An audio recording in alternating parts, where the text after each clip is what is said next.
Alors, donc nous sommes ici pour ce troisième rendez-vous de BAM, Briques autour du monde.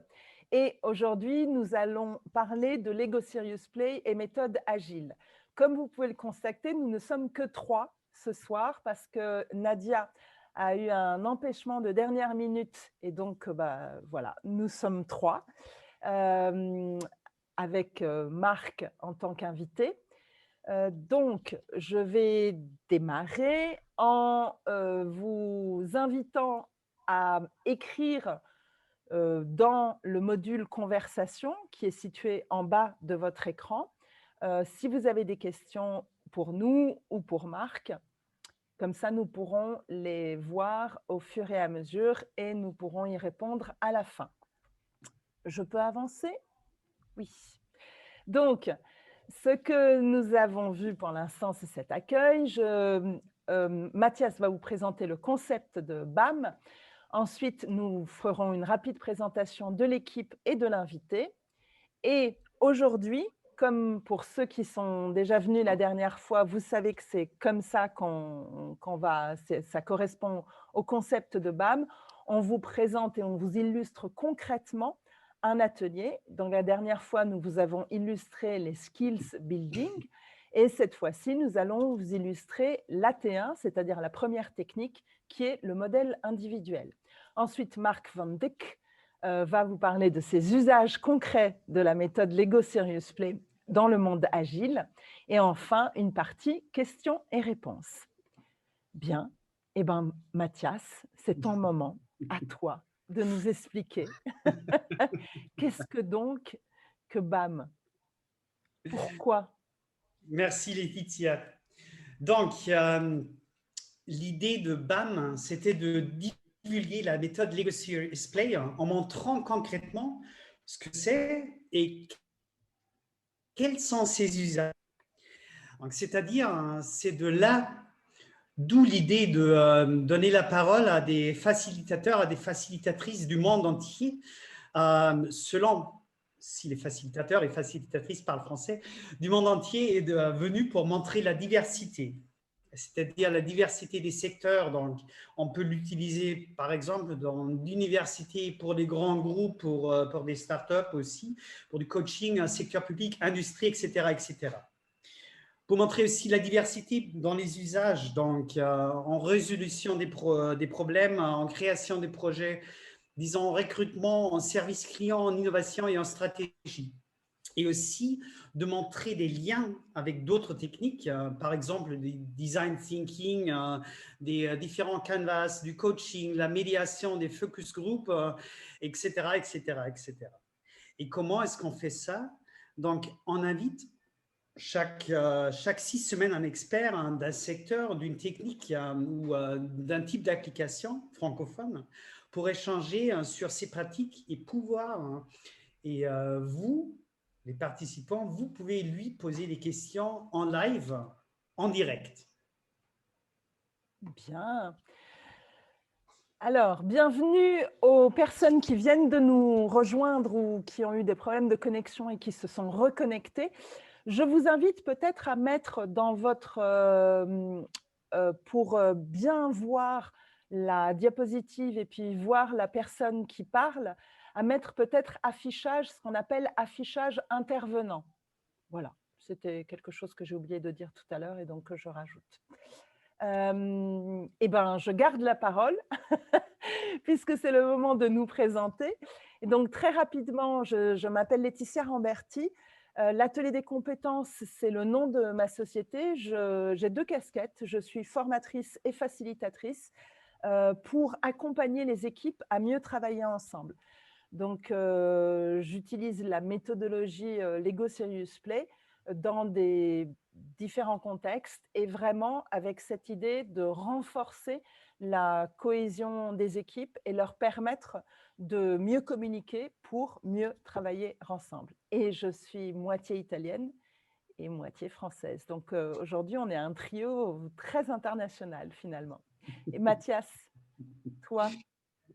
Alors moi, j'ai créé Brickolution, donc heureusement un nom qui fonctionne, qui marche en français et en anglais, parce que je travaille en anglais, en français et aussi en allemand. Je suis coach, je suis médiateur et surtout facilitateur dans la méthode Lego Serious Play depuis 2016. Je travaille surtout dans les thèmes stratégiques et bien sûr, pendant cette période-là, avec les équipes pour les aider à trouver des solutions et résoudre leurs problèmes. Voilà. Donc Nadia n'est pas là, mais bon, Il y a on quelque va chose qui manque. parler. Oui, quelqu'un même. Bien sûr. Mais ce soir, on a notre invité du soir, et c'est bien Marc Van Ducky, de la Belgique. Bonsoir tout le monde, c'est Marc Van Dijk. Hein. Ah, C'est un nom flamand, donc peut-être que vous l'avez déjà entendu. Je parle français, mais avec un accent flamand ou néerlandophone. Et donc, je suis un consultant agile. Et en étant consultant agile, je travaille chez des sociétés comme Nike, Toyota ou BNP Paribas Fortis en étant Scrum Master ou Agile Coach. Et je suis aussi un formateur Scrum certifié officiellement par la société Scrum Inc., la société de Dr. Jeff Sutherland, qui a co-créé en fait Scrum. Donc j'ai été formé par lui et certifié par lui. Et j'utilise, à part ça, je suis un facilitateur professionnel qui utilise souvent Lego Serious Play. Lego Serious Play dans le monde agile pour cultiver et motiver l'esprit agile pour mieux collaborer ensemble. Voilà. Bien, merci beaucoup Marc. Pour ceux qui n'ont pas été là dès le départ, sachez que nous avons une chaîne YouTube avec tous les replays. Et justement, qu'est-ce qui fait la particularité de cette méthode? Nous l'avons beaucoup expliqué lors de notre premier webinaire, mais Mathias, peut-être tu peux en dire quelques mots. Volontiers. Alors, le but de la méthode Lego Serious Play, c'est de changer le format de réunion traditionnelle pour que tout le monde participe à 100%. Donc, c'est-à-dire tout le monde participe activement en faisant émerger des idées et en prenant part aux décisions. Donc, le résultat, c'est une communication beaucoup plus authentique, avec plus de compréhension et d'engagement, et plus d'implication de tout le monde dans la mise en œuvre des solutions. Et c'est à cause du jeu, parce que le jeu permet de libérer la créativité et de maîtriser la complexité en découvrant des choses que les individus ne savaient pas qu'ils savaient. Et c'est quoi l'image que tu adores? C'est l'image de iceberg. Ah ouais, c'est bien l'iceberg, absolument. Il faut toujours un iceberg. Il faut toujours un iceberg dans une présentation. Je ne suis pas sûr si on a un iceberg dans cette présentation-là, mais on va le mettre, il y a je toujours pense. quelque chose. Voilà. Et justement, qu'est-ce qu'elle apporte de plus? Parce que les individus ne savaient pas qu'ils savaient quelque chose. Ouais, donc ça aide à briser les habitudes de pensée, parce que nous, les humains, nous pensons selon des schémas et nous appliquons des solutions qui nous ont aidés la dernière fois. Donc, dans la complexité, surtout dans ces temps-ci, nous devons sortir des schémas habituels et voir ces choses complètement différemment. Merci beaucoup. Et puis, voilà, j'invite les personnes présentes ou même celles qui nous regarderont par la suite à regarder les autres webinaires parce que nous apportons des éléments de réponse, on va dire ça comme ça, ou plutôt des éléments de clarification à chaque fois. J'avance. Ah, mais ça, c'était vraiment il n'y a pas longtemps, Mathias. C'est une photo qui a été prise la semaine dernière en Allemagne, je crois. Oui, tout à fait. Donc, c'était un workshop, disons une formation pour des nouveaux facilitateurs, facilitatrices, ce qu'on voit ici. Et comme vous voyez, c'est comment on travaille pour l'instant. Donc, il faut garder la distance, il faut des masques et quelque chose que vous ne voyez pas sur ces tables-là. On utilise bien sûr aussi des désinfectants, c'est ça le mot? Oui. Voilà. Parce que bien sûr, on ne veut pas sortir d'un workshop ou d'une formation avec Covid-19. Hein. Voilà. Mais ça veut dire aussi qu'effectivement, on peut continuer. On a recommencé à travailler en salle.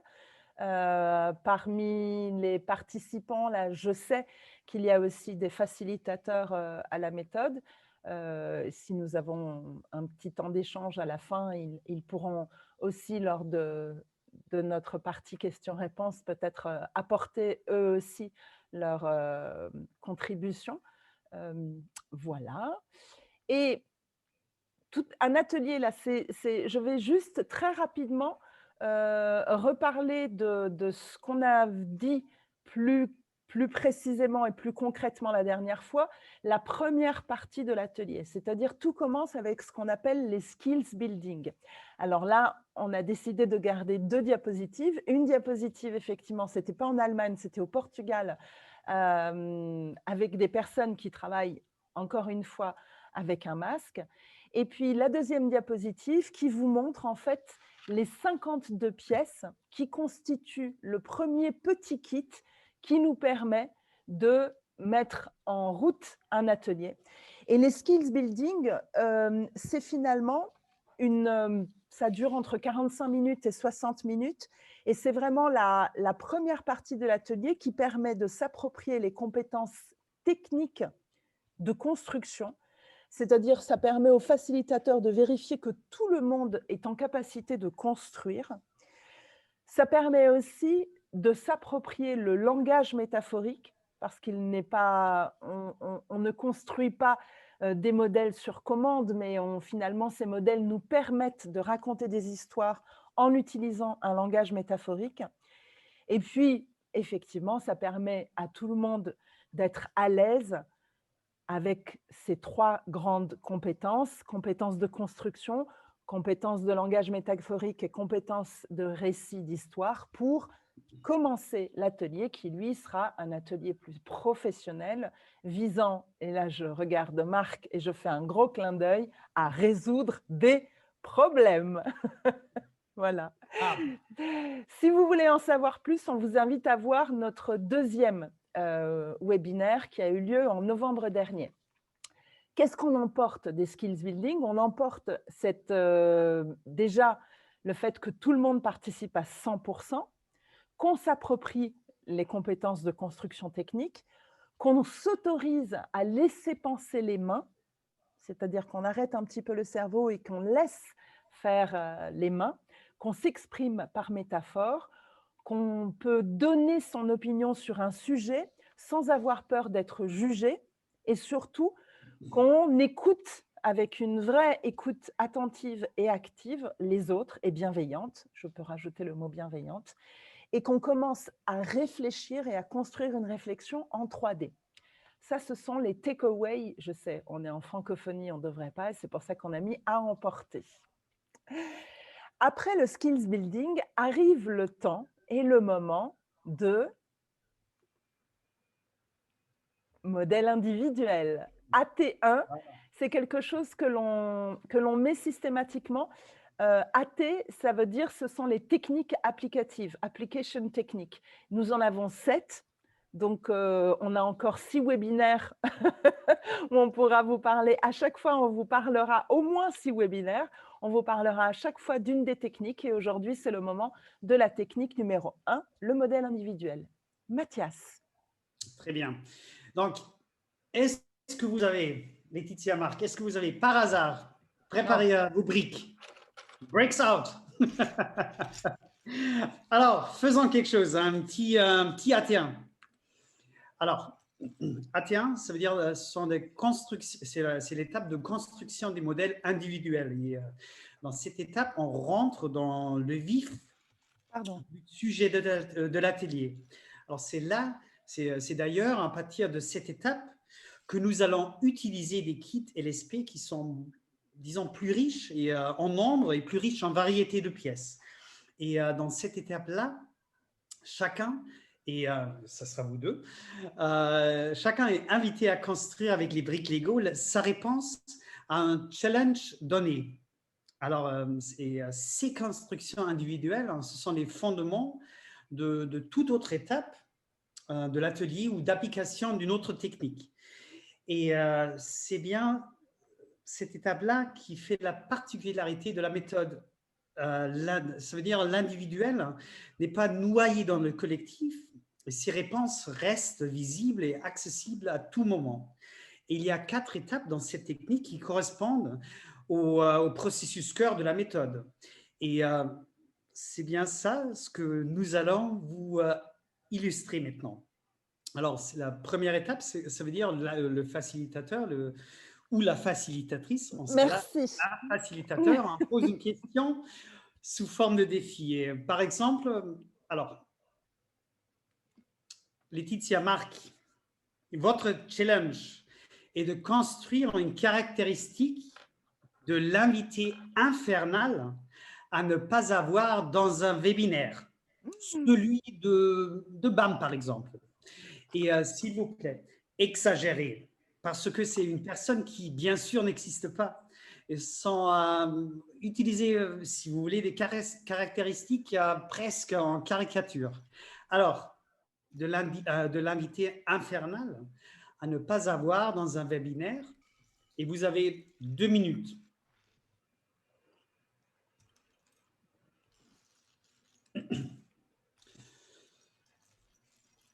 Alors, à cette étape, il ne s'agit pas de modéliser ou de faire une illustration vraisemblable. Nous sommes plutôt dans l'utilisation de métaphores en briques Lego pour en raconter l'histoire aux autres. Et c'est à ce moment où, malgré les skills building, hein, que les blocages peuvent surgir. C'est-à-dire le sujet devient fort en jeu, il y a plus de briques à choisir, etc. Donc, le facilitateur et la facilitatrice là, est là pour éviter trop de réflexion avec soi-même et inviter à mettre les participants les mains dans les briques et construire avec son ressenti. Et en général, bien sûr, cette étape ne dure pas trop longtemps. S'il n'y a pas un coupage de l'Internet, bien sûr. Alors, racontez-nous, qu'est-ce que vous avez construit? La dame d'abord. La dame d'abord. Alors, je vais enlever mon fond virtuel. Voilà, le temps de vous montrer parce que sinon, ça sera… Donc, moi, est-ce que tout le monde… est-ce que tu vois, Mathias? Peut-être tu pourrais couper le partage d'écran. Si tu ben veux. oui, c'est vrai, je peux couper le partage d'écran. Ben voilà. Merci, c'est beaucoup mieux. Ben oui, Merci. c'est beaucoup mieux. Alors, moi, j'ai construit le requin, c'est une métaphore, bien entendu. J'ai construit les personnes qui construisent l'atelier, qui sont les animateurs, qui sont les hôtes, qui sont là. Et ils sont là, ils sont très loin de l'invité qui décide qu'il va prendre un autre chemin, qu'il va être hors sujet et qui va surtout beaucoup ouvrir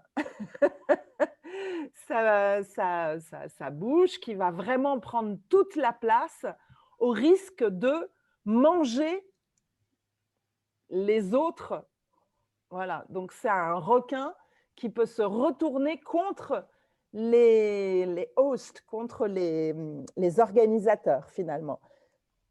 Voilà les caractéristiques de mon invité infernal.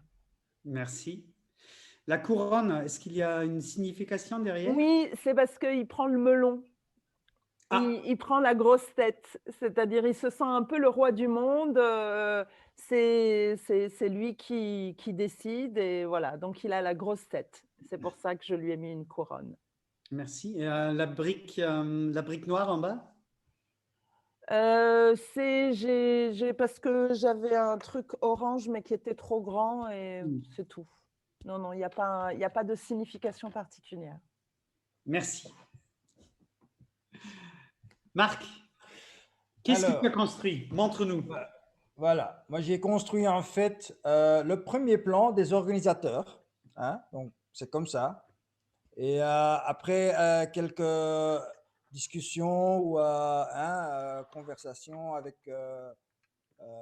bah, c'est très fragile, hein, euh, avec les organisateurs, bah, on croit qu'il y a une connexion avec l'invité, ouais. Et donc finalement au moment du webinaire, l'invité commence à parler plus de ses offres commerciales, commence à en fait monopoliser plus, ouais, ça devient plus un webinaire de vente, hein, pour ses services à lui au lieu de cela. Et en fait, c'est à lui, il veut commercialiser ses intérêts et puis il s'envole. Et donc voilà. Ah, Euh, et ça, c'est pas bien. Ça, c'est vraiment l'invité infernal. Merci. J'espère que c'était pas moi.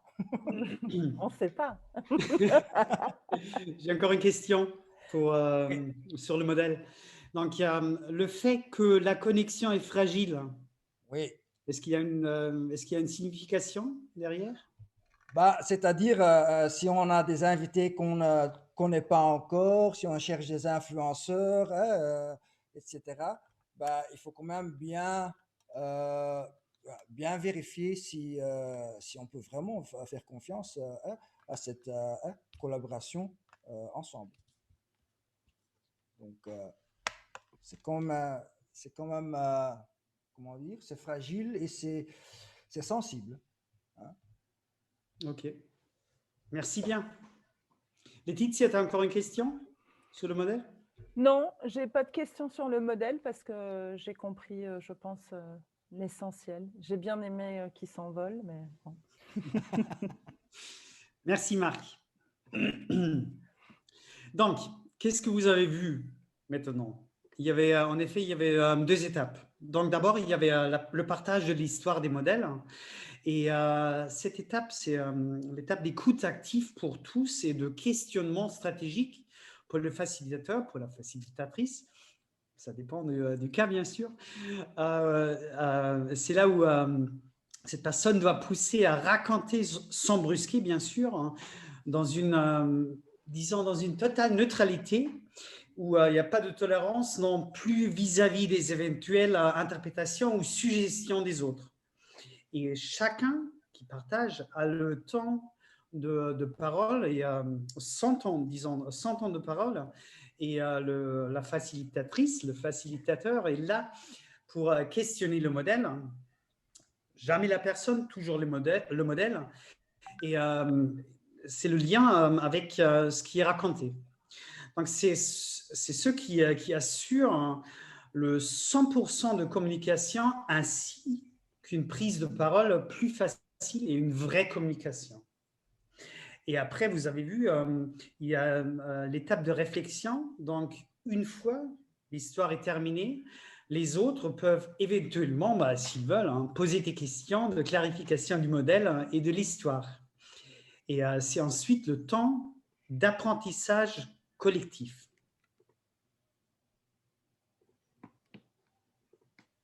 Merci. Qu'est-ce qu'on emporte de cette séquence du modèle individuel? Eh ben, c'est vraiment la possibilité de rentrer dans le vif du sujet de l'atelier. Là, on a pris une question qui concernait justement le webinaire.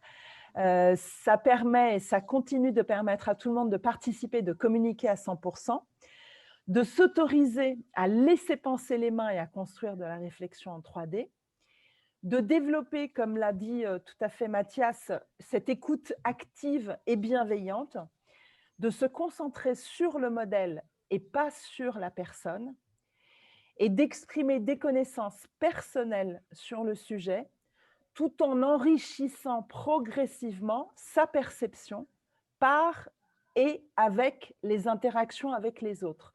Parce qu'en fait, on va apprendre ce que pensent les autres, on va le voir et on va encore mieux le mémoriser. Moi, je pense que le petit bonhomme qui vole, c'est une métaphore qui, du coup, s'est bien imprimée dans ma tête. Mais je vois qu'il est déjà 19h28, donc je crois qu'il est temps de laisser la place Ouh. à notre invité. Marc, bienvenue. Merci d'avoir répondu présent à notre invitation et c'est à toi. Moi, je vous remercie, Laetitia et Mathias et aussi Nadia, bien sûr, pour cette invitation, hein, pour cette belle opportunité, parce que j'ai l'honneur et le plaisir de pouvoir parler de mes deux passions professionnelles. C'est le monde agile et c'est Lego Serious Play. Hein. Voilà. Euh, et puis, ma journée, en fait, mon voyage a commencé en 2013 comme consultant agile. Et en 2016, j'ai été formé par Robert Rasmussen, qui est à droite, qui embrasse bien la dame. Voilà. Et Robert Rasmussen est le créateur de Lego Serious Play. Et Trust the Camel, en fait, c'est une métaphore pour dire il faut faire confiance au processus cœur, le processus cœur de Lego Serious Play. Bam. C'est notre Et le code. cœur de Lego Serious Play, le processus cœur de Lego Serious Play ressemble très fort à un sprint en Scrum. Et donc un sprint en Scrum, c'est en fait un cycle mini PDCA. Donc PDCA, c'est planifier, développer, checker avec le client si on a fait le travail comme le client l'attend et agir ou adapter après une rétrospective, une réflexion. En fait, quand on transforme ça avec le processus cœur du LSP, donc le planning, ça devient en fait la question, le défi sur lequel on veut une réponse. On construit le modèle qui est le développé et on va le partager, l'histoire, la signification du modèle. Donc, on va le montrer en fait comme en Scrum, le review pour savoir, OK, si c'est bien compris. Et après, on fait une réflexion pour apprendre sur ce qu'on a construit. Donc, ça ressemble très fort à un sprint. Et donc, pour moi, Lego Serious Play, c'est aussi une méthode, une technique agile. Et c'est une technique agile parce que dans un atelier, on va faire plusieurs itérations, plusieurs fois ce processus de cœur pour finalement avoir une solution sur le problème qu'on veut résoudre. Parce que la force de Lego Serious Play, elle est uniquement là quand il y a un problème à résoudre. Donc, je n'utilise pas Lego Serious Play pour expliquer Scrum, mais j'utilise Lego Serious Play pour résoudre des problèmes en Scrum. Pour expliquer Scrum, j'utilise Lego for Scrum lors de mes formations, par exemple. Et donc, ça, c'est du gamification. Donc, c'est différent à Lego Serious Play. Et Lego Serious Play, c'est vraiment pour résoudre des problèmes sérieux. Avec du fun sérieux, mais pour résoudre des problèmes sérieux. Et donc, j'ai commencé en 2016 avec la rétrospective. C'est un des moments en Scrum le plus facile à utiliser Lego Serious Play. Et donc, j'ai essayé ça d'abord sur une rétrospective classique. Donc, pour vous donner le contexte, pour savoir comment le sprint s'est passé, qu'est-ce qui s'est passé bien, qu'est-ce qui s'est passé mal, etc. Ça a pris un peu 2 heures et demie. Et donc, les types de questions qu'on a posées, c'est comment est-ce que le sprint s'est passé, comment ça s'est passé.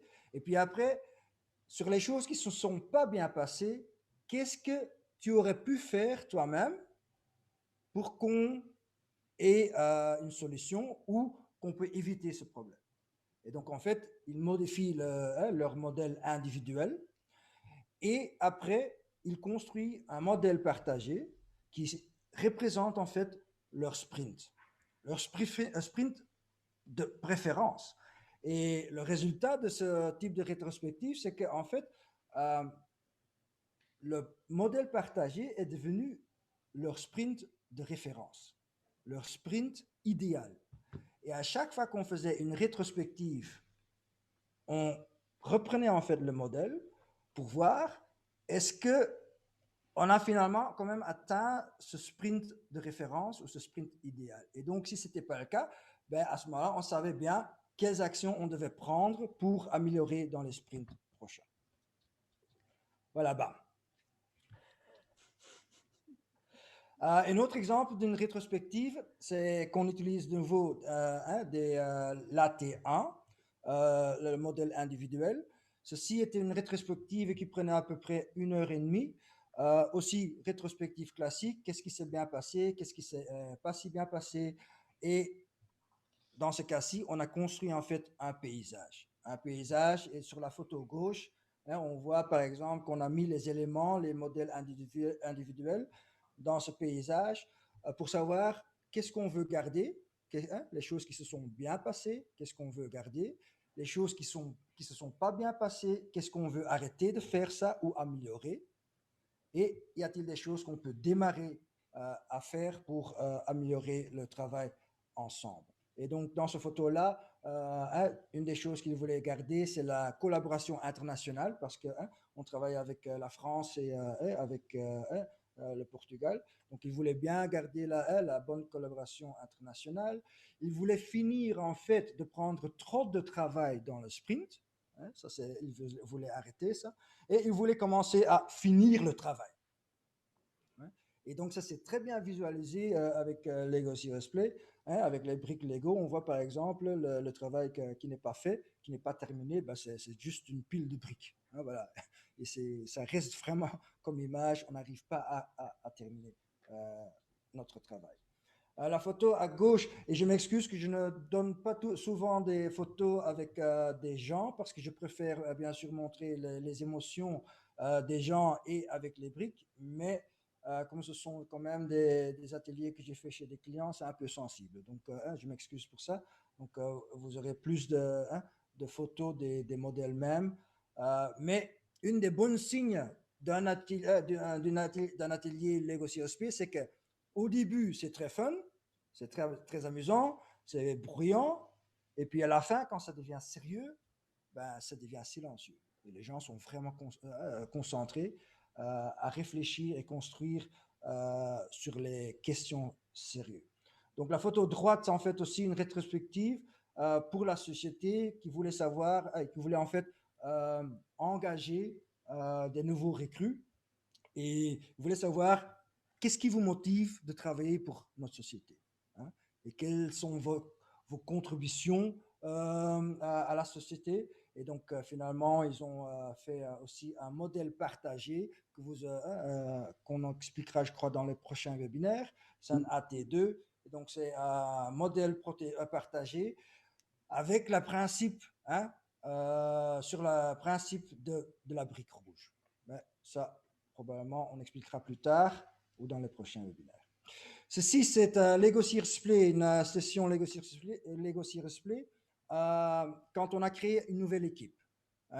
C'était chez un client où on voulait démarrer une équipe SOS, Scrum of Scrums. Et donc, en fait, le Scrum of Scrums, quand on grandit Scrum avec plusieurs équipes, ben, il faut plus de coordination. Et donc, pour ne pas perdre ce contrôle, le manager, les product owners, les Scrum Masters, etc., ils voulaient commencer un Scrum of Scrums. Et là, c'était la question, quelle est la motivation, quel est l'objectif, quelle est la vision de cette nouvelle équipe. Et une de ces questions était en fait, qu'est-ce qui vous motive en fait de participer dans cette équipe? Qu'est-ce que vous apportez à cette équipe? Et ça, ce sont des modèles individuels, des AT1. Quels sont les défis pour cette équipe qu'on met en paysage, aussi des AT1. Et finalement, l'objectif de l'équipe ensemble, avec qu'on voit là, par exemple, sur la photo. Ça, c'est le modèle partagé. Et quand on voit ça, ben, on voit une véhicule avec des gens dessus. En fait, ils voulaient être un véhicule pour remporter les gens, pour les mettre sur un niveau plus haut. Et finalement, quand ils ont écrit leur vision, ben, leur vision est devenue, on veut faire briller les développeurs au sein du business, au sein du client. Donc ça, c'est devenu en fait leur vision, avec ce modèle partagé. Voilà. Bam. OK. Ici, on a démarré un nouveau projet avec une nouvelle équipe aussi. Et tout simplement dit, on a fait le skills building, les AT1, qu'est-ce qu'eux pensaient de leur équipe. Mais surtout, en fait, ça, c'est le résultat. C'est un totem. Hein, on avait demandé, ou la direction avait demandé de construire un totem par équipe. Et ceci est un totem qui est traduit du modèle partagé. Et ce totem représente en fait comment est-ce que les autres veulent percevoir notre équipe. Non, disons que plutôt, comment est-ce que nous, on veut que les autres nous perçoivent. Hein? Et ça, c'est en fait le résultat du totem. C'était une équipe de finance, donc il y a on voit l'euro, par exemple. Hein? Et donc, voilà, c'est un euro. Hein? C'est pas C'est la Pac-Man. finance. Voilà. Et donc, dans notre caisse de trésor qui est fermée, il y a toutes sortes de data, d'informations, etc. Et puis, ils vont le mixer, ils vont le manipuler. Et puis, ils ont l'information qui peut gagner des sous à la banque. Donc ça, c'était leur modèle partagé. Et à chaque fois, quand il y avait quelque chose qui n'allait pas bien, en fait, ce totem est devenu un point de repère, hein, une étoile de repère pour voir, ce qu'on fait maintenant, c'est pas bien parce que à chaque fois, quand on regarde notre totem, ben, ça répond pas à notre totem. Donc, tous mes Legos sont toujours chez les clients. Je n'ai pas eu le courage de les reprendre. Donc voilà. Ça arrive, hein. Oui, ça arrive souvent avec moi. C'est juste, tu m'as demandé d'être gardienne du temps et donc il te reste oui, merci, très bien, parce qu'une fois que je papote, ben, je ne m'arrête plus. Il te reste, mais c'est bon, il te reste 8 minutes. Ok, d'accord, merci. C'est bien. Hein, j'espère que je ne suis pas l'invité infernal. Et donc, en fait, aussi, lors des conférences agiles, j'ai aussi utilisé le Lego Serious Play chez un client. Là, en fait, il voulait savoir ou définir l'esprit agile pour la société ou l'entreprise globale, mondiale. Et donc, il y avait des représentants de chaque continent qui sont venus lors de cette semaine de conférences agiles. Et donc, en fait, on a créé aussi une modèle partagé, mais en commençant par exemple avec des questions disant qu'est-ce que ton équipe manquerait si tu n'étais plus dans l'équipe, hein? Donc ça fait commencer à réfléchir à ton plus-value pour l'équipe, hein? Quelles sont les caractéristiques d'un manager agile, hein? D'un chef agile avec lequel ou laquelle que tu voudrais bien travailler. Okay. Et puis aussi, on a essayé de faire réfléchir les gens en demandant de l'expliquer qu'est-ce que c'est l'esprit agile et explique ça à votre chef qui a 10 ans. Ouais. Donc, ça veut dire que si tu peux l'expliquer à quelqu'un de 10 ans, qui est ton chef, hein, ben, normalement, tout le monde devrait comprendre. Et donc, sur ces bases-là, on a construit des modèles partagés, deux tables, deux modèles partagés. Et finalement, avec la brique rouge, on a créé une modèle partagé global. Et donc, ça, c'était les résultats. Le résultat, ils ont écrit, en fait, ils ont redéfini leur définition de l'esprit agile pour la société. Et avec les points d'action, ils ont en fait ajouté ça comme point d'action dans leur transformation agile. Hein? Donc, ça, c'était le résultat pour ça. J'utilise aussi Lego Serious Play lors des communautés des pratiques. Ici, c'était un COP, comme on dit, pour les Scrum Masters. Et la question ici, c'était en fait, on a un problème avec la qualité technique. Comment est-ce que nous, Scrum Master, on peut aider notre ingénieur ou notre développeur à améliorer cette technique? Et donc, on a réfléchi ensemble en construisant des réponses sur quelle sorte de type ou quelle sorte de genre de développeur ou ingénieur est-ce que nous aimerons avoir dans notre équipe. Hein? Qu'est-ce qui nous manque pour avoir ce genre de développeur ou ingénieur. Et puis, on a construit un modèle partagé de nouveau. Et le résultat, en fait, c'est que maintenant, on s'est aligné sur des problèmes communs. Hein, on va les exécuter et on va partager nos expériences et nos apprentissages pour partager. Pour partager. Une minute? Non, non, non, j'ai dit pardon parce que j'ai avancé. Ok. Et donc, pour pouvoir partager les expériences et les apprentissages qu'on a à résoudre des problèmes similaires. Hein, donc, pour aligner un peu les Scrum Masters de travailler de même façon. Donc, ça, c'était le résultat d'une de Lego Serious Play. J'utilise aussi une petite partie de Lego Serious Play pour des face-à-face, hein, des one-to-ones, pour en fait savoir et connaître les attentes de mes membres d'équipe, mais aussi pour les attentes du product owner et du manager. Donc là, c'est individuel, c'est pas le tout Lego Serious Play en tout. Donc, ça prend à peu près 30 minutes, 40 minutes pour le faire. Et finalement, j'ai aussi utilisé le Lego Serious Play pour modérer ou pour gérer un peu les conflits. Pardon? On avait dit que c'était de la médiation. Ah oui, la médiation, c'est ça. Pour médier les conflits entre coéquipiers.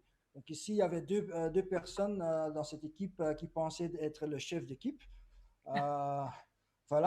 Et donc, quand un disait A, l'autre disait B, et donc ça avait quand même un impact sur le travail collaboratif pour avoir de bons résultats.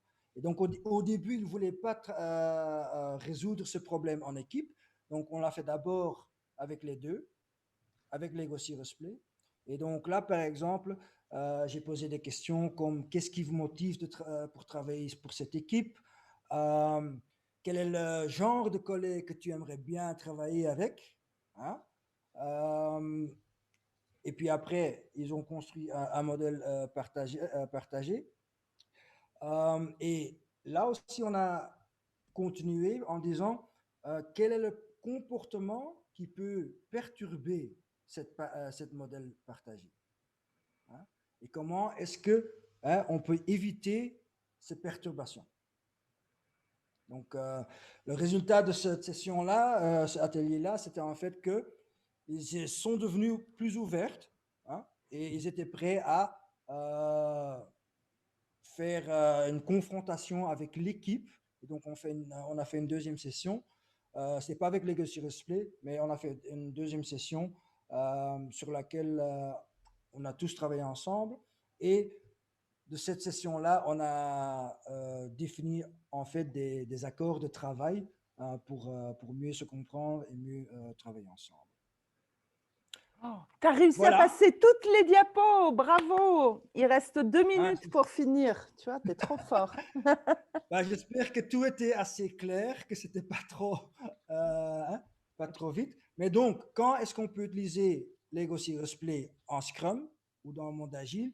C'est surtout lors des rétrospectives, quand on commence une nouvelle équipe ou un nouveau projet comme un kick-off, lors des conférences agiles, les communautés des pratiques et surtout la médiation entre coéquipiers. Ce sont vraiment les domaines ou les moments où Lego Serious Play est vraiment une bonne technique ou méthode de facilitation. Voilà. Merci, ça, c'est mon Marc. expérience. C'est mon expérience avec LSP dans le monde agile. Et Un très grand merci. voilà, et du coup, vu que tu n'es pas un invité infernal, mais que tu es un invité très coopératif, bienveillant et sympathique, c'est moi qui vais parler de toi et qui vais dire aux personnes que oui, tu es en plus un excellent formateur Scrum Master, que tu organises des formations en Belgique, mais aussi en France, justement sur ta partie agile. Voilà. Ça, Merci. c'est fait et que tu es facilement, facilement contactable, ça ne se dit pas, mais c'est pas grave et qu'on peut te contacter, directement sur, LinkedIn ou même demander à BAM et BAM se fera un plaisir de, passer tes coordonnées aux personnes intéressées. Merci. Alors, mais oui, Armel, depuis le Brésil, mais bien entendu, c'est vrai que j'ai oublié de le dire, donc je vais arrêter. Ah, J'ai oublié de dire ça, mais j'ai oublié de dire que BAM, c'est vraiment autour du monde. Il y a des personnes, ben voilà, aujourd'hui du Brésil, parmi les inscrits, il y avait des personnes de Suisse, du Gabon, de l'Algérie, du Canada, de la Belgique, de l'Allemagne, bien sûr, mais de l'Allemagne 2 fois, pas uniquement avec Mathias, mais je pense qu'il y a quelqu'un qui est en Allemagne actuellement, de l'Italie, de la Roumanie. Donc voilà, c'est notre idée d'être autour du monde est vraiment en train de devenir une réalité et pas juste une idée. C'est le moment de poser des questions. Et Marc, je vais te lire une question qui était arrivée par mail et je pense que Mathias aussi en avait une qui lui est arrivée, qui est la question, c'était j'ai deux questions en fait. Une question qui porte sur toi, la méthodologie LSP, elle te permet d'avoir le plus d'impact dans quel cas? Ça, c'était une question. Est-ce que tu veux répondre tout de suite ou tu veux la deuxième directement? La deuxième, c'est sur l'Ego for Scrum, parce que tu en as parlé, on en a parlé la dernière fois et il y avait des personnes qui étaient intéressées de savoir finalement quelles sont les différences principales entre la méthode Lego Serious Play et l'Ego for Scrum. Donc voilà les deux questions. Une, qu'est-ce que la méthode te permet, en quoi elle te permet d'avoir de l'impact et dans quel cas? Et la deuxième, les différences avec l'Ego for Scrum. ben, sur la première question, Lego Serious Play a un impact sur tous les problèmes sérieux. Hein? Si on a un problème qui traîne depuis 1 an, 2 ans, eh ben, Lego Serious Play, c'est une méthode de facilitation pour résoudre ça plus vite qu'1 an ou 2 ans. Hein, donc, l'avantage, c'est qu'en fait, Lego Serious Play se focalise sur le problème parce qu'on construit les modèles et donc on ne va pas personnaliser, on ne va pas, hein, comment dire, pointer sur les personnes qui ont fait des choses mal, etc. Donc, tout est concentré sur le modèle et donc on peut vraiment, comment dire, éviter les émotions, trop d'émotions négatives. Et donc, vraiment, je dis toujours, l'Ego Serious Play n'a pas de sens ou n'a pas de vie s'il n'y a pas de problème à résoudre. Et la force de Lego Serious Play, c'est en fait, pour moi, par exemple, une signe, c'est quand quelqu'un me dit, après un atelier LSP, ah, on a pu faire ça avec des post-it, on le savait déjà, ben, à ce moment-là, moi, je trouve que j'ai fait un mauvais travail. Hein, ou bien, je n'ai pas posé les bonnes questions, ou bien, je n'ai pas bien compris le problème. Mais si on peut faire des choses avec des post-it, la même chose avec les post-it, hein, c'est comme Mathias dit, l'iceberg, hein, l'iceberg. Et si après l'atelier, on a la solution qui représente le top, hein, le sommet de l'iceberg, ben c'est pas bien. On veut trouver la solution qui est en dessous de l'eau, hein, qui est en nous, mais qu'on doit faire pouvoir ressortir. Hein, donc, et ça, c'est vraiment pour des problèmes sérieux. Hein, je n'utiliserai pas le Lego Serious Play pour des choses banales. Hein, et il faut avoir assez de temps aussi pour le faire. Et justement, la différence avec le Lego for Scrum, alors ça serait quoi pour toi, la différence principale? Comme j'ai dit au début, Lego for Scrum, c'est en fait pour expliquer le concept de Scrum. Hein. Et pour Lego for Scrum, il faut d'abord déjà connaître Scrum. Un petit peu, hein, un facilitateur qui utilise Lego for Scrum doit connaître Scrum pour pouvoir expliquer aux participants comment on va utiliser Lego. On va construire ensemble quelque chose en différentes itérations. Hein. Mais c'est du gamification. Ça, c'est un jeu pour comprendre le concept. Hein. On va utiliser Scrum comme processus. Hein. On va donner du temps aux gens pour construire. Hein. On va réfléchir quels sont les besoins pour construire les modèles. Par exemple, on va construire un Lego City, hein, une ville Lego. Et on va en fait construire cette ville Lego avec la police, une école, la maison communale, etc. Et puis chaque équipe va construire un de ces modèles. Il faut l'intégrer et on va faire ça en sprint. Donc, ça donne l'expérience de créer ensemble en Scrum. Okay. Mais ça ne résout pas un problème. En fait, c'est plus du prototypage, du coup. Pas du prototypage, c'est vraiment pour comprendre le concept du Scrum. Hein, comment on peut construire ensemble et progresser ensemble avec le processus Scrum.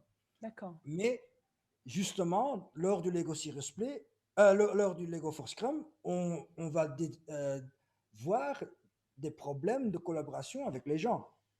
Donc c'est juste un jeu pour faire comprendre, c'est ça? Oui, c'est plutôt un jeu, oui, pour faire comprendre. Et les problèmes qu'on voit lors du jeu, on ne va pas les aborder. Hein? Par exemple, les problèmes qu'on voit lors du jeu, là, ces problèmes-là, on peut aborder avec le Lego Serious Play. Ok.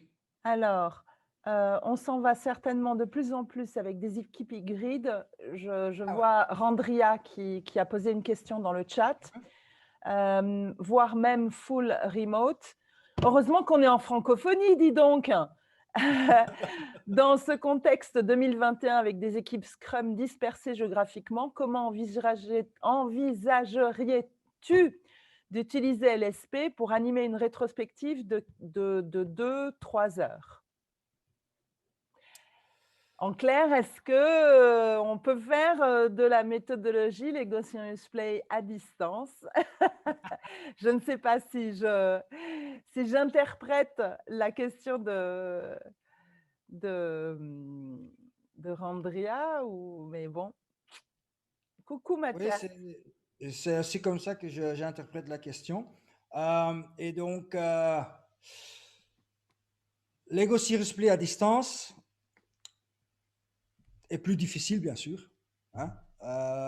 Et donc, moi personnellement, mais c'est vraiment personnellement, je trouve qu'on a moins d'impact avec Lego Serious Play à distance que quand on le fait en personne ou avec les gens physiquement. Mais c'est toujours possible. Hein, c'est toujours encore possible. Mais il y a beaucoup plus de travail et de préparation pour le faire. Hein. D'abord, il faut savoir si l'équipe a des briques Lego. Hein. Sinon, il faut les envoyer à ton équipe. Maintenant, tout le monde travaille de chez soi, donc ça veut dire qu'on doit les envoyer à la maison des gens. Et puis après, le modèle partagé, c'est un peu plus difficile, hein, c'est plus difficile à distance.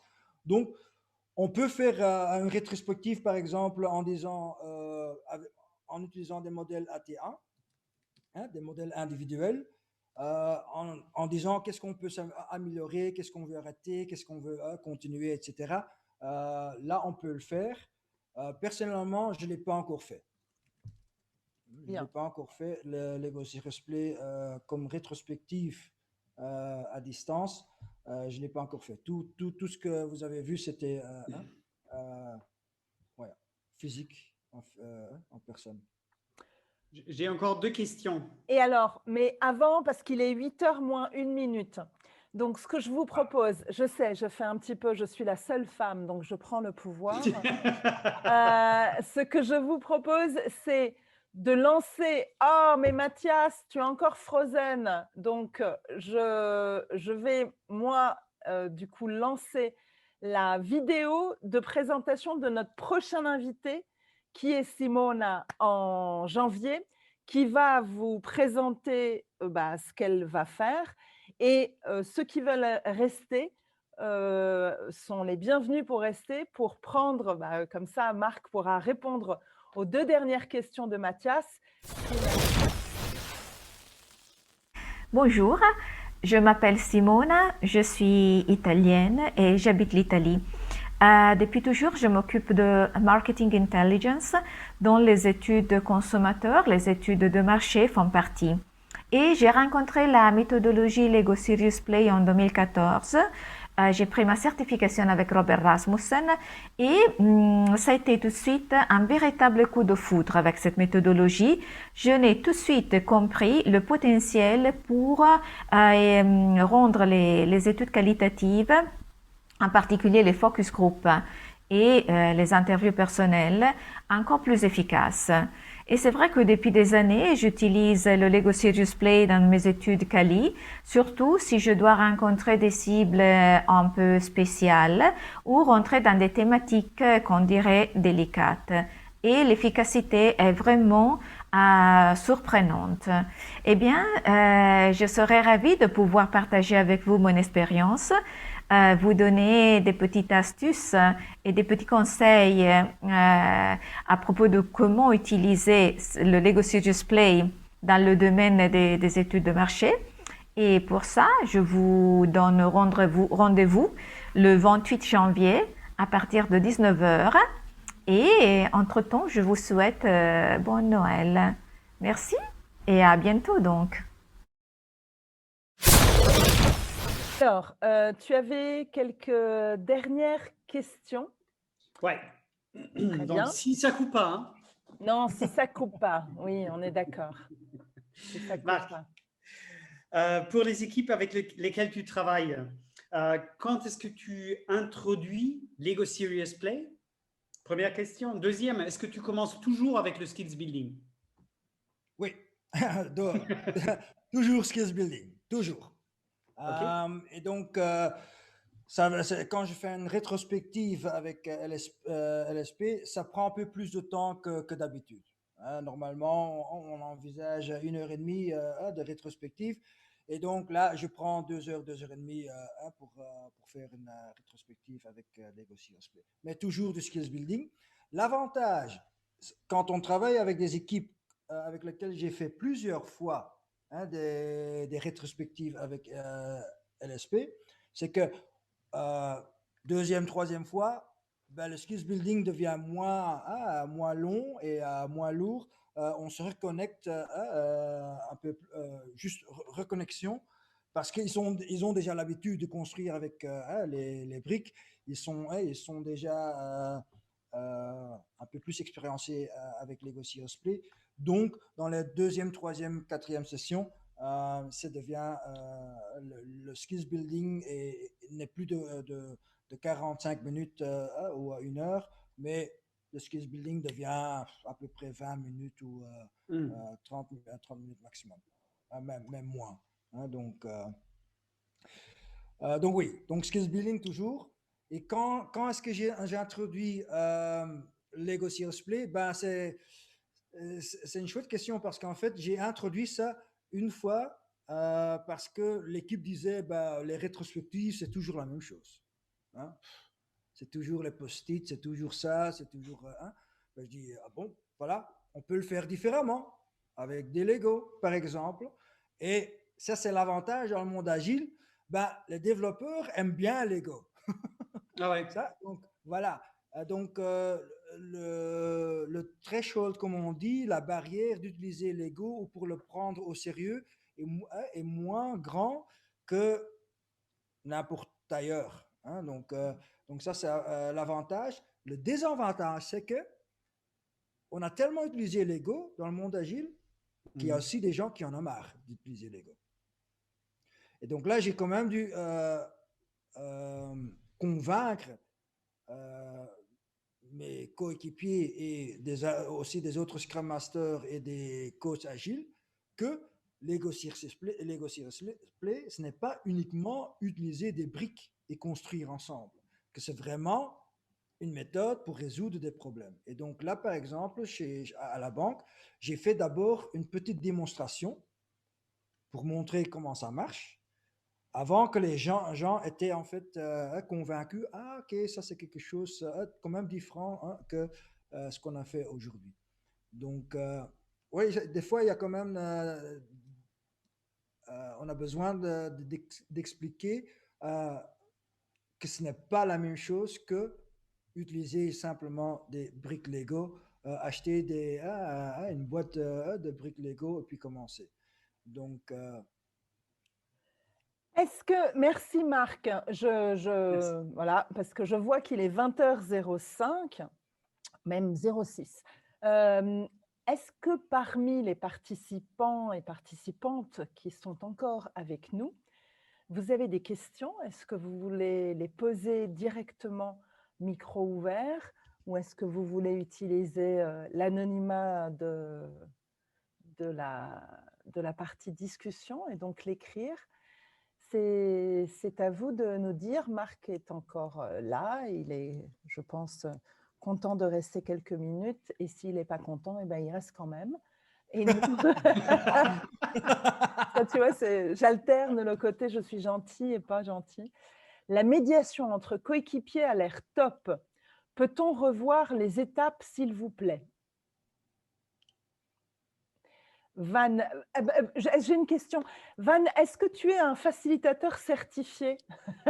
Parce que dans ce cas-là, je t'inviterai à parler directement avec Marc, parce que là, on rentre dans des questions techniques peut-être. Et vu que je sais que parmi les participants ce soir, il y a des gens qui n'ont jamais touché des doigts la méthodologie Lego Serious Play. Il y a des gens comme ça? Des gens qui n'ont jamais joué au Lego, je ne crois pas en Europe, mais peut-être que dans d'autres pays, vu qu'on n'est pas que, on ne s'adresse pas que à l'Europe. Oui, et puis il y a encore des gens, tu es toujours frozen, Mathias, donc voilà, je parle à un frigidaire en fait. Mais pour l'instant, juste participante. Pardon, j'étais convaincue en fait, parce que c'est moi qui faisais la liste et vu que je vois Van. Donc, Marc, la médiation entre coéquipiers a l'air top. Peut-on revoir les étapes, s'il vous plaît? Est-ce que tu veux parler, Van, pour préciser ou clarifier ta demande? Parce que si c'est les étapes de la médiation en général, voilà. Ma connexion réseau est trop basse pour la vidéo. D'accord. Ah, oui. Bonjour. Oui, Bonjour, pardon, je Van. peux par contre passer en audio? Oui. Oui, c'était juste que j'ai noté les différentes étapes que Marc a données. Vraiment, merci beaucoup. Mais je crois que j'ai raté la deuxième étape, en fait. Dans la première, j'ai noté avec quel genre de collègue aimerais-tu travailler. Et la dernière, c'est quel comportement peut perturber le modèle partagé. Mais la deuxième, c'est la création du modèle partagé directement. Donc, en fait, la première était pour qu'est-ce qui te motive de travailler pour l'équipe, hein? C'était la première. Et deuxième était construire le collègue avec lequel ou laquelle on aime bien travailler. Et puis, avec ces modèles individuels, ils ont créé un modèle partagé. Hein, donc, en fait, ça forme l'équipe idéale, en fait, hein, avec l'équipe qu'ils voudraient travailler.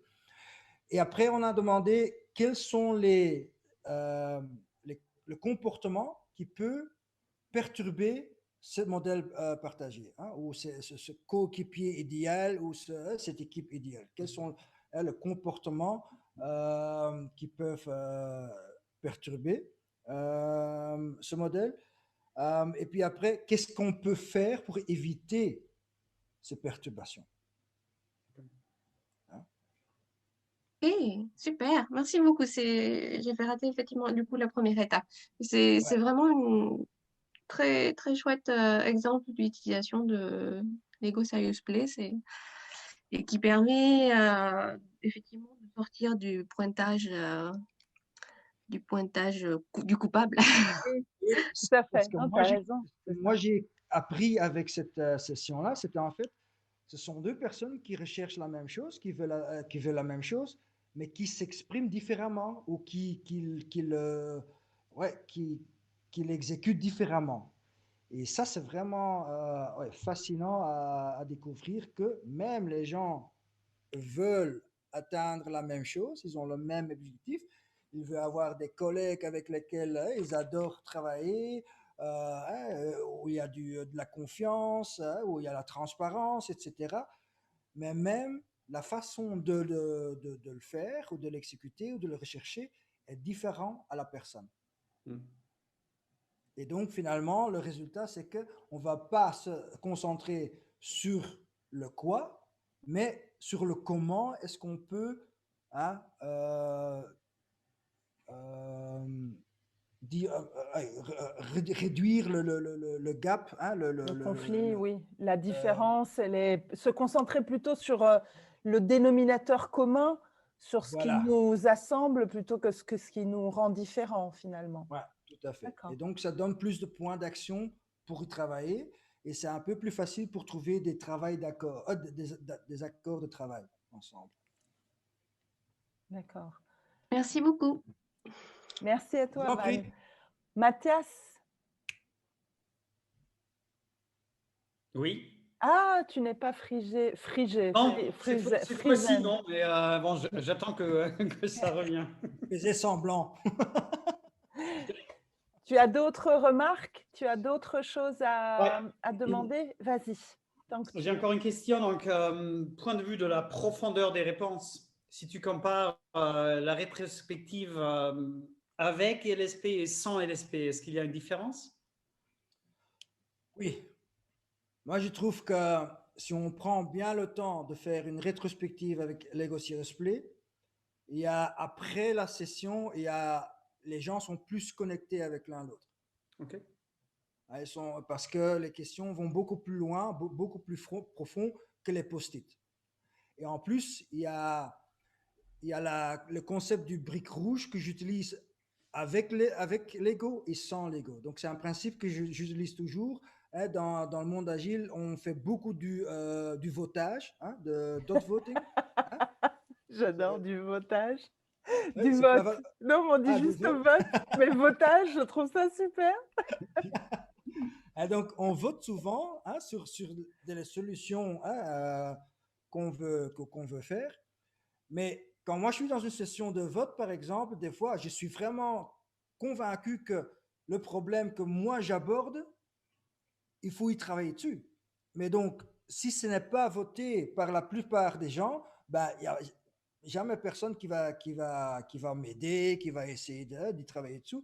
Et donc, je me sens pas inclus.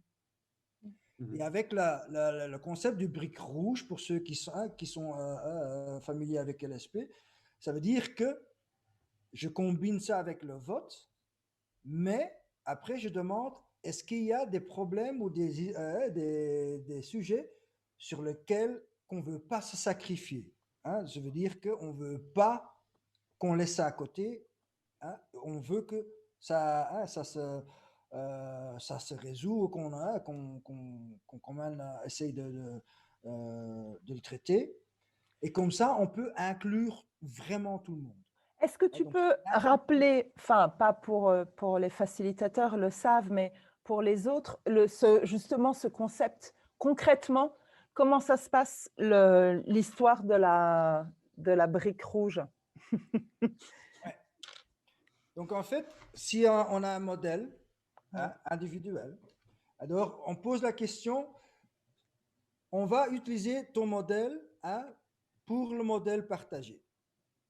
Est-ce qu'il y a quelque chose que tu ne veux pas sacrifier dans le modèle partagé? Ça veut dire que tu veux absolument que cette signification de ton modèle soit dans le modèle partagé. Et donc, ça veut dire que si c'est dans le modèle partagé, ça veut dire que les gens se sentent bien avec le modèle partagé parce que son problème est aussi dans le modèle partagé. Et ça, c'est un principe que j'utilise aussi dans le monde agile, hein, en plus du vote, hein, en plus du votage. Donc, alors, si j'ai bien compris ce que tu as dit, si tu compares les rétrospectives sans ou avec, sans et avec Lego Serious Play, ça veut dire si on utilise Lego Serious Play, ça dure un peu plus longtemps. Plus longtemps. D'accord. Alors, je vais reprendre parce qu'il est de nouveau frozen, mais je sais ce qu'il va dire. C'était oui, bien sûr, ça dure plus longtemps, mais ça apporte un bénéfice qui est finalement à plus long terme. C'est-à-dire les gens collaborent mieux, les gens se sentent plus inclus et impliqués dans un travail d'équipe parce que, comme on le disait au départ, en fait, Lego Serious Play permet à chaque voix d'être au moins entendue, voire écoutée, et peut se retrouver dans l'intelligence collective et dans ce modèle partagé. J'ai eu une session, je peux Oui, vite, mais bien sûr. j'ai eu une session où il y avait une personne qui se sentait pas inclus dans l'équipe et que c'était devenu tellement émotionnel parce qu'on le voyait vraiment dans la construction qu'il était solitaire. Mais il voulait être dans l'équipe, il voulait pas être solitaire. Et donc, ça le visualise très fort. Et donc, ça amène aux gens de vouloir résoudre ce problème parce que nous, on veut pas que tu sois solitaire, on veut que tu es inclus dans l'équipe. Et donc, j'ai eu vraiment des rétrospectives assez émotionnelles. Et moi, je trouve que c'est très difficile à simuler avec des post-it. Oui. Donc, oui. Une rétrospective avec LSP, c'est beaucoup plus profond, c'est beaucoup plus intense. Mais je ne le fais pas tous les 2 semaines non plus. Hein. Je ne le fais pas tous les sprints. Parce que ça devient, sinon, les gens vont en avoir marre de Lego Serious Play. Donc, je le fais une fois tous les 2 ou 3 mois. Et donc, chez un client, on a commencé avec une rétrospective avec LSP et on a continué sur les sessions d'avant. Donc, on a gardé le modèle et on a continué. Donc, la première session, on a créé un modèle partagé, donc l'identité de l'équipe.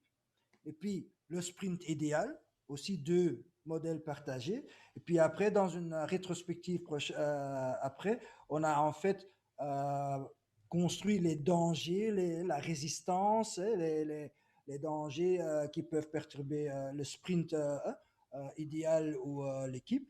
Et puis après, la session après, on a fait des connexions avec les dangers. Et là, on voit clairement quand on commence à bouger, hein, quels dangers sont liés avec l'un à l'autre, quel a plus d'impact que l'un à l'autre. Et ça, ce sont les dangers qu'on va en fait traiter le premier. Donc, c'est très, très... Ça peut être très intense. Ouais. Bien. Mathias, donc j'ai repris le relais pendant que tu étais en problématique de connexion. Tout va bien. Oui, je me suis presque arraché les cheveux. Hein. Presque.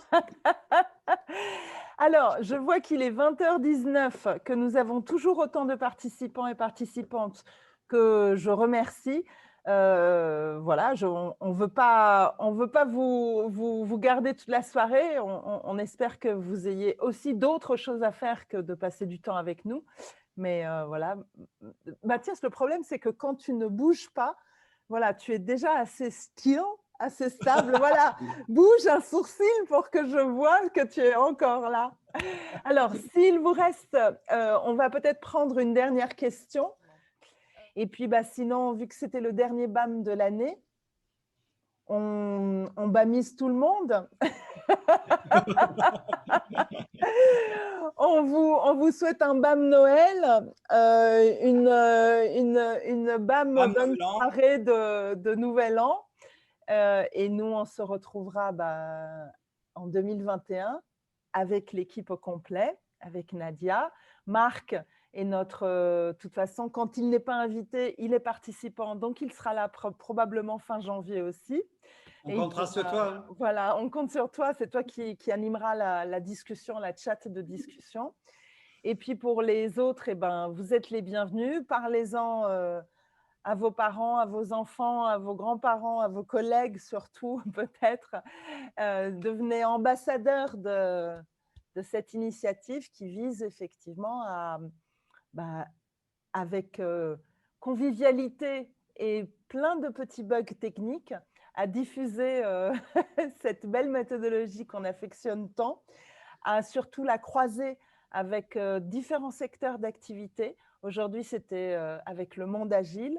La prochaine fois, ça sera avec le monde du marketing et de la marketing intelligence, comme Simone l'a dit. La dernière fois, c'était sur le monde universitaire et il y aura d'autres événements. Et puis surtout, nous vous parlerons du modèle partagé, du paysage, des connexions que Marc a évoquées, ça c'est l'AT4.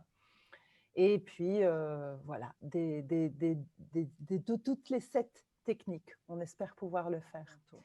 Et ben, à bientôt les amis, à bientôt les amis au sens large. Vous pouvez tous allumer la caméra, peut-être comme ça on se fait un dernier coucou si vous n'avez pas trop de problèmes de réseau et de connexion. Comme ça on se fait… Oui, je vais arrêter ce partage.